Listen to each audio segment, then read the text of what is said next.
and 2022, the number of non-EU people and their dependents coming on work visas doubled to 235,000. Professor Porters again.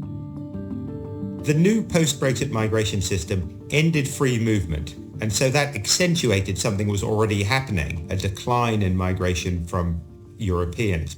However, on the other side, it also liberalised the rules for people coming from outside the EU. And the result is that it's now considerably easier for people to come to work here in middle and high skilled jobs at middle and high pay rates, and also to come and work in health and social care. Can you explain to us briefly what is our system for allocating work visas? So to get a work visa, you need essentially to have a job offer from somebody who's offering you more than typically about £25,000 a year, and it has to be in a job that's medium or high skilled, basically A levels or above. There is, however, a list of occupations called the shortage occupation list where those rules are relaxed. People could be paid less, and in some cases the skill level is lower.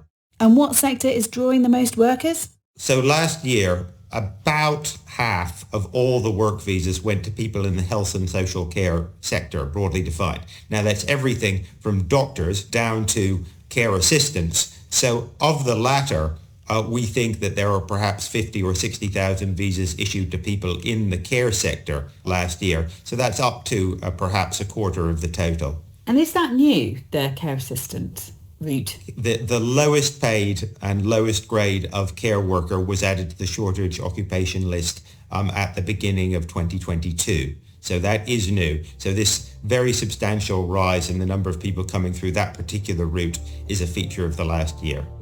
So work visas, especially for health and social care, are up.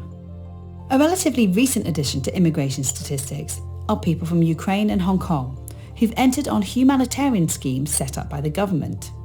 172,000 people arrived under those schemes in 2022. That's about 1 in 6 of all immigrants.